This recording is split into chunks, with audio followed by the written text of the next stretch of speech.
Tout de suite, c'est l'invité de Bonsoir Lyon. Soyez les bienvenus si vous nous rejoignez. Notre invité ce soir, Marion Maréchal, bonsoir. Bonsoir. Et merci d'avoir accepté notre invitation dans Bonsoir Lyon. Et pour m'accompagner ce mardi, Hugo Frances, bonsoir. Bonsoir Victoria. Chef des informations de BFM Lyon. Marion Maréchal, vous êtes tête de liste Reconquête aux élections européennes et cofondatrice de l'ICEP Lyon, une école de sciences politiques. Tout d'abord, première question, est-ce que vous connaissez le score de Reconquête au second tour des élections législatives en 2022 dans le Rhône? Alors, législative, je me souviens plus. En revanche, au présidentiel, Lyon, on est quasiment autour de 8. Donc, score 7,34. Prometteur. Ouais, c'est ça. 5,80, cinquième parti politique en 2022. Donc, dans le Rhône, qu'est-ce que vous pensez de ce score ? Moi, ce que je pense, c'est le chemin parcouru. Parce qu'aujourd'hui, ça fait 2 ans que Reconquête existe, dans la foulée, en effet, de l'élection présidentielle. C'est aujourd'hui le 4e parti. Dans les sondages, alors tout est à faire pour cette campagne des européennes, mais les sondages actuels, avant même que nous ayons vraiment commencé à aller sur le terrain, nous donnent entre 7 et 8%, au même niveau que les Verts, que les Républicains, que le LFI, donc des partis qui sont quand même bien installés dans la vie politique. Donc je trouve que c'est très prometteur, et surtout ce qui m'intéresse, moi, c'est de constater qu'aujourd'hui nous arrivons à porter un message très singulier, qui aujourd'hui n'est porté par personne d'autre, c'est-à-dire à la fois la défense de l'identité, mais aussi la défense des libertés économiques, la lutte contre l'assistanat, la défense du travail, et aussi un engagement très fort contre les propagandes woke et LGBT. Et quand on met tout ça bout à bout, et j'ajouterais même la défense de cette idée de l'alliance des droites, eh bien finalement on se rend compte qu'on parle à beaucoup d'orphelins, notamment à droite. Alors juste pour revenir sur les législatives sur Lyon, il y a 4 circonscriptions, c'est 5%, donc 5e parti. Est-ce qu'il y a vraiment un public ici à Lyon pour Reconquête ? Évidemment, et puis là vous parlez de scores qui sont le début d'une histoire, rappelons-le quand même, une fois de plus ça fait 2 ans que nous existons. Maintenant moi mon objectif c'est de prouver justement que Reconquête n'était pas un feu de paille. Il ne l'est pas. Après 2 ans d'existence, il est aujourd'hui installé dans la vie politique. Et je crois aujourd'hui que nous sommes en mesure d'installer une droite authentique que les républicains ne peuvent plus incarner. Pourquoi ? On va prendre un exemple d'actualité qui va toucher directement le président de région, Laurent Wauquiez, mais aussi et surtout l'un de ses premiers adjoints. Je pense au maire de Valence. Vous savez que la rentrée des jeunes républicains a eu lieu à Valence ces derniers jours. Or, le maire de Valence s'est distingué ces derniers mois pour un certain nombre d'accointances avec les frères musulmans, c'est-à-dire les islamistes. Je ne vais pas revenir sur le détail, il a tenté de vendre notamment un terrain à une association proche des frères musulmans. Donc je pense qu'aujourd'hui ces ambiguïtés, les Français n'en veulent plus et que ils vont donc naturellement se tourner vers un nouveau parti qui est en mesure de leur apporter cette crédibilité, cette cohérence. On retourne à Lyon si vous le voulez bien. Vous êtes également cofondatrice de l'ICEP Lyon, école de sciences politiques. Pourquoi vous êtes venue à Lyon ? Vous êtes en mission Reconquête ?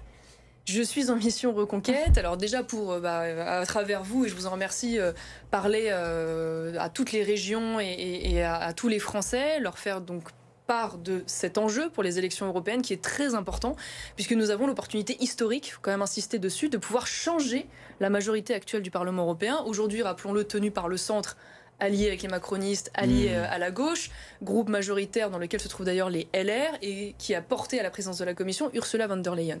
Et donc aujourd'hui, tout prouve que nous pouvons changer de dynamique et recomposer cette majorité autour d'une droite authentique. Et donc ce que j'ai envie de dire, c'est de faire comprendre le plus en amont possible que nous pouvons participer à ce changement. Et c'est l'objet de ma venue ici.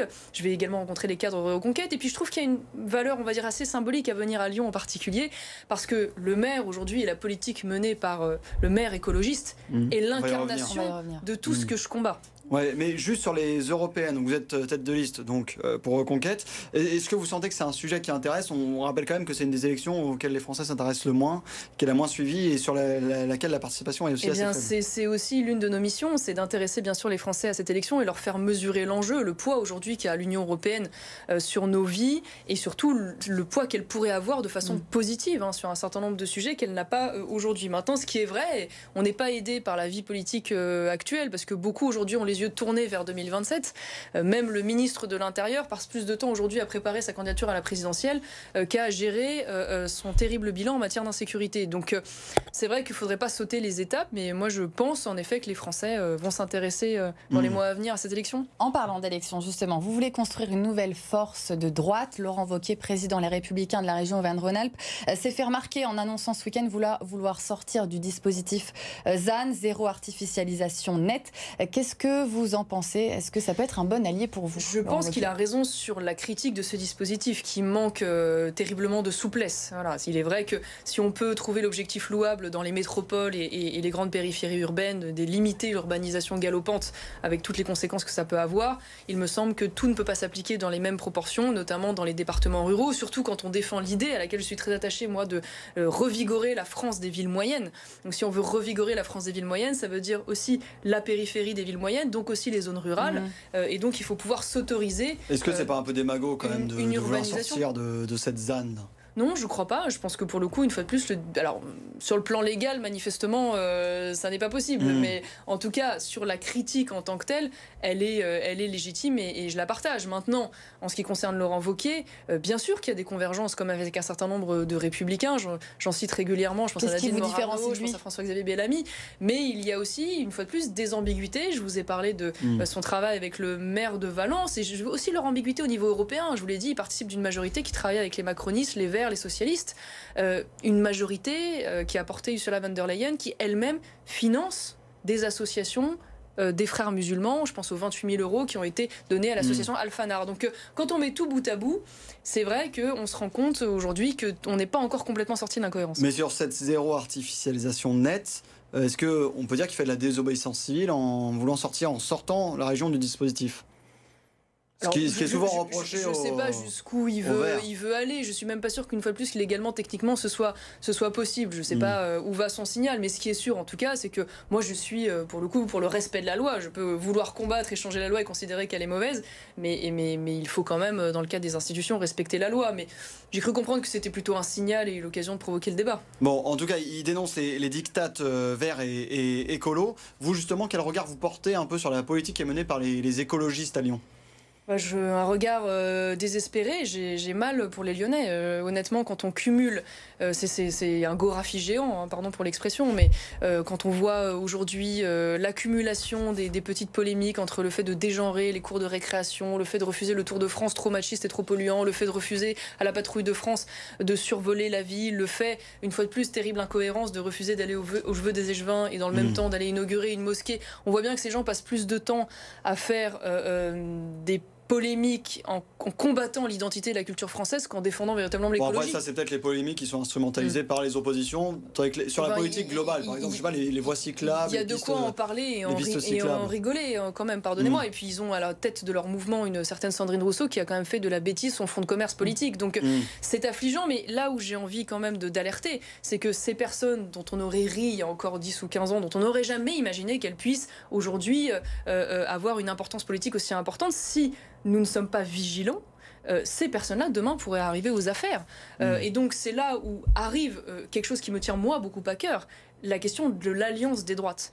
Et cette idée que je continuerai de porter, et que je porte depuis toujours, d'ailleurs, donc que on fait rien pour l'écologie. Parti... Non, c'est pas du tout ce que je dis. Non, mais pardon, mais c'est pas de l'écologie, là. Excusez-moi, mais enfin, tous les sujets dont je vous ai parlé... Les sujets que vous traitez, c'est des sujets un peu annexes.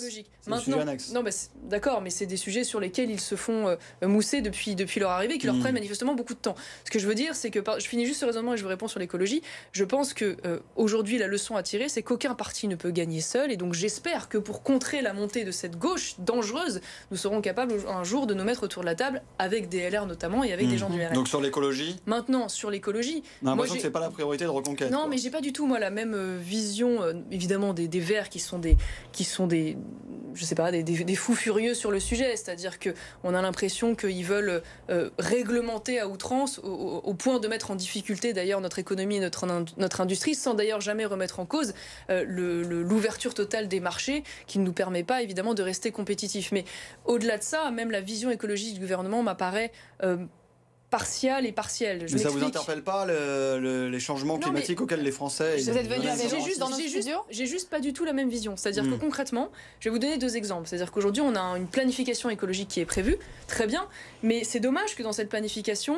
on ne soit que dans la logique de réduction de CO2, alors que la France est déjà, rappelons-le, quand même très vertueuse sur le sujet et que dans le même temps, la Chine continue d'ouvrir des centrales à charbon. Donc le sujet va quand même être compliqué à endiguer à notre seul niveau et qu'on ne pense pas du tout à l'adaptation. Aujourd'hui, de fait, il y a un réchauffement climatique, tout le monde le constate, personne ne le conteste sur le plan scientifique. On n'est pas capable de savoir exactement dans quelle mesure il va s'aggraver ou se contenir. En tout cas, il existe. Donc pensons aussi à l'adaptation de notre économie, l'adaptation de notre agriculture. Concrètement, aujourd'hui, vous avez des filières agricoles qui vont devoir s'adapter et changer, parce qu'avec le réchauffement, je pense notamment à la viticulture, dans certaines régions, évidemment, ils ne pourront pas cultiver de la même manière. Et donc ça, je trouve qu'il y a un manque d'anticipation. Un deuxième exemple, moi je ne suis pas dans l'absolu contre la voiture électrique, mais je suis contre le toute voiture électrique. C'est-à-dire qu'il faut comprendre aujourd'hui que nous allons vers une dépendance minière à la place d'une dépendance pétrolière, qui est un vrai danger pour notre souveraineté, parce qu'aujourd'hui les pays qui sont les producteurs de lithium, de cobalt... Bon, vous dites que c'est pas la priorité globalement. Ah bah oui, mais vous me lancez sur le sujet,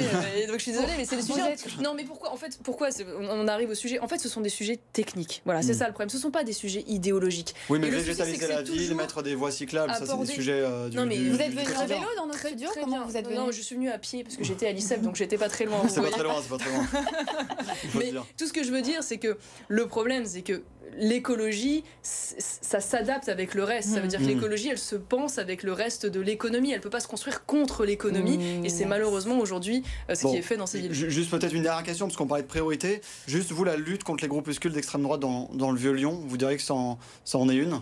On se souvient que Gérald Darmanin disait en juin que l'organisation des remparts méritait d'être dissoute. Je trouve cette tentative de faire exister artificiellement une menace d'extrême droite dans notre pays ridicule. Voilà. La menace d'extrême droite dans notre pays, statistiquement, elle n'existe pas. Voilà. Ce qui existe, en revanche, c'est les homicides, c'est le trafic de drogue, c'est les viols par des clandestins, c'est l'explosion des cambriolages, c'est l'explosion d'ailleurs de la violence et des vols dans les zones rurales. Donc à un moment donné, moi je veux bien qu'on détourne le sujet sur des choses qui statistiquement n'existent pas, mais honnêtement ça devient ridicule. C'était 20% d'après un rapport de la DGSI. Oui, non, mais merci à tous les deux. En revanche, c'est 40% de la délinquance à Lyon issue de l'immigration et de la délinquance étrangère. Merci Hugo, merci Marion Maréchal d'avoir répondu à nos questions sur BFM Lyon ce mardi, tête de liste Reconquête aux élections européennes et cofondatrice de l'ICEP Lyon.